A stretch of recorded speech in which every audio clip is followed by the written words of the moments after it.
Lunaria, ce peuple qui vivait sur la Lune. Franchement, cette théorie, j'en suis sûr qu'elle est plausible. Elle est à 99% au moins. Je t'explique. J'ai mené beaucoup de recherches et j'ai appris déjà que, pour commencer, Lunaria en anglais, ça signifie lunaire.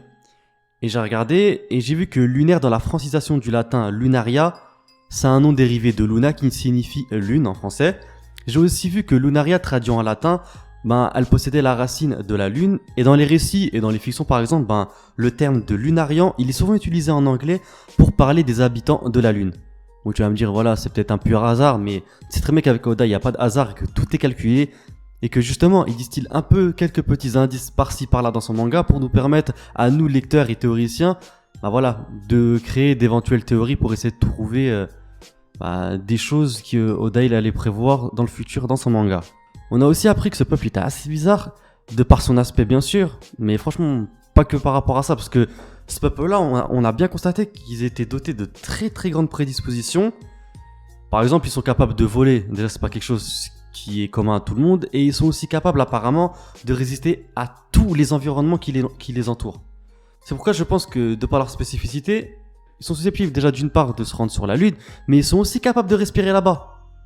Après c'est vrai que tu vas me dire que Ener il a réussi à respirer là-bas, et donc pourquoi pas eux, ouais, c'est vrai par rapport à ça tu as raison, mais je trouve ça bizarre que Ener s'est rendu là-bas, tu vois.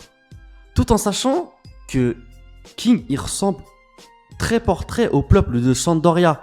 Bon, avec quelques différences, mais il se ressemble vraiment beaucoup je trouve. Et une petite info aussi, tu vois le prêtre de Chandoria qui était mort, il a dit avant de mourir qu'il pouvait entendre la voix de Dieu, tu vois. Et c'est bizarre, hein, qu'il a dit ça. Les gens ils l'ont pris pour un fou. Même moi à l'époque, je me suis dit voilà, je sais pas que c'était une hallucination. Mais maintenant que je sais que la tribu Lunaria, comme je sais que maintenant elle était considérée par le gouvernement mondial comme un peuple qui était susceptible de ressembler à des dieux, je me dis qu'il y a peut-être un lien finalement. Les Chandoria, à l'époque, ils étaient appelés les Chants d'Orient. Ils vivaient sur la Lune avec d'autres compatriotes. Il y avait trois peuples. En fait, il y avait les Chandias, il y avait les Bilkans et les Skypiens. Et ces trois races, ils ont été également connus pour avoir construit les Spicy. Je sais pas, c'est qui, c'est les sortes de petits robots là que Ener il avait rencontrés lorsqu'il était parti sur la Lune. Et donc, comme tu sais, hein, je peux pas faire une vidéo où je parle de la Lune et je parle pas d'Ener. C'est pas possible. Surtout depuis qu'on connaît les mini-aventures de Ener. Et donc, comme tu sais, il s'est rendu sur la Lune. Mais moi, je me suis toujours posé une question. Pourquoi il a toujours une sorte de haine envers, la tribu de Chandoria, sachant que quand même, cette tribu-là ressemble beaucoup à King, hein. Et pour moi, je pense pas que c'est un hasard. De plus, c'est très bien que Ener, il a vraiment étudié la connaissance concernant les ruines de Chandoria, et il a vraiment une compréhension profonde sur l'histoire, notamment concernant les guerres 400 ans avant son arrivée. Et moi je pense que c'est à ce moment-là qu'il a appris des choses sur le peuple de Lunaria, et c'est justement ça à mon avis qui l'a poussé d'une certaine manière, dans un premier temps déjà à avoir une sorte d'haine envers la tribu des Chandias, et dans un second temps, une des raisons qui l'a poussé à se rendre sur la Lune, parce que peut-être qu'il pensait que... peut-être pas qu'il pensait, peut-être qu'il a découvert que cette tribu, elle était originaire de là-bas. Et aussi, c'est bien parce qu'en apprenant des choses dans le manga, on se rend bien compte que Oda il avait distillé des indices depuis le début, on s'était pas rendu compte. Tu te rappelles la première fois que King il avait affronté leur équipage, Big Mom elle avait dit quoi? Elle avait dit ouais King, s'il te plaît rejoins notre équipage. Et moi je pensais qu'elle avait dit ça parce qu'il était puissant, mais en fait, que nenni, tu vois. Franchement, que nenni. Et voilà, t'as vu, je suis vulgaire, hein, que nenni. Parce qu'en fait, on sait très bien que Big Mom, elle attache une certaine importance à avoir dans son équipage toutes les races qui existent dans le monde de One Piece, que ce soit la tribu des longues jambes, la tribu des longs bras, et donc je pense qu'elle voulait un membre de la tribu des Lunaria. C'est pour ça qu'elle avait proposé son invitation à rejoindre son équipage. Peut-être qu'on va en apprendre un peu plus sur Nekomamushi et les Minx, parce que c'est vrai, et je pense pas que c'est un hasard là aussi. La tribu des Minx, ils sont capables de se transformer en mode Sulong lorsqu'ils regardent la lune. Et donc par rapport à ça, je me dis que peut-être les Minx, ils ont un lien plus ou moins proche ou lointain avec la tribu de Lunaria, et peut-être même que King, il sait pourquoi ils sont capables de se transformer en mode Sulong lorsqu'ils voient la lune. Ça, je pense qu'on le saura plus tard. Concernant l'origine des fous du démon, je me pose beaucoup de questions franchement.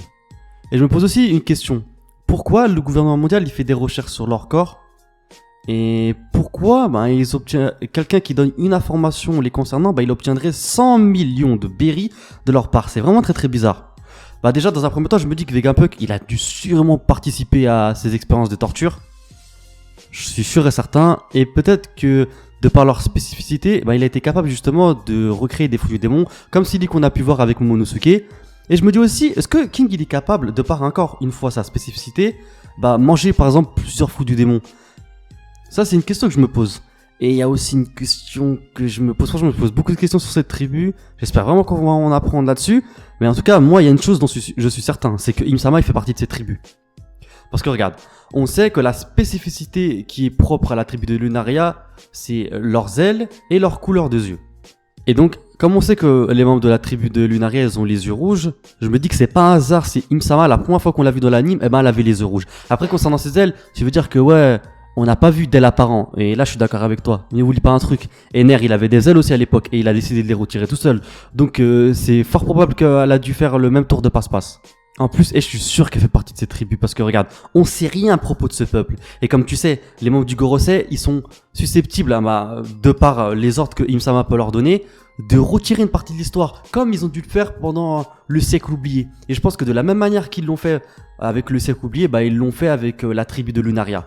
Et en fait, moi je me dis peut-être que par pur orgueil, elle a décidé en fait de se prendre pour le dieu suprême. Le dieu suprême, la seule et l'unique dieu suprême du monde de One Piece. Parce que comme vous savez, ce peuple-là, il était considéré comme des dieux. Et donc elle a dû sûrement se dire que elle voulait pas que d'autres personnes que elle soient autoproclamées comme dieux. Et donc c'est pour ça qu'elle a décidé de les supprimer de l'histoire. Pour qu'elle soit à la fin la seule et unique dieu de ce monde. Je pense que c'est vraiment fort probable, sachant que, voilà, vous savez, les membres du Gorosei, la dernière fois on l'avait bien vu, ils ont demandé à Im-sama quelle partie de l'histoire ils voulaient qu'il fasse oublier dans ce monde-là. Alors oui, vous pouvez me dire que c'est assez futile en fait de sa part de réagir de la sorte, mais vous savez, les instincts humains, des fois, les bas instincts humains sont vraiment futiles et surtout dégueulasses à de nombreux moments, donc je pense que c'est fort probable qu'elle ait agi de la sorte avec la tribu de Lunaria. En tout cas, j'ai vraiment hâte de connaître un peu plus sur cette histoire parce que je pense qu'on va en découvrir un peu plus et je pense qu'ils ont même sûrement un lien avec le siècle oublié. Et donc, qui sait, peut-être que par l'intermédiaire de toutes ces informations et de ces petits indices, on va peut-être retrouver Ener, qui sait, à Wano Kuni. Parce que si Oday parle de la tribu de Lunaria à Wano Kuni, je pense qu'il y a de fortes chances qu'on retrouve dans quelques temps, peut-être même durant la bataille contre Kaido, Ener. En tout cas, j'ai vraiment hâte de le retrouver, moi. Je sais pas ce que t'en penses. En tout cas, voilà, frérot, cette théorie, elle est d'ores et déjà terminée. J'espère sincèrement qu'elle t'aura plu. Si c'est le cas, je compte vraiment sur toi et ça me ferait vraiment plaisir que tu t'abonnes, que tu likes et tu partages un maximum cette vidéo.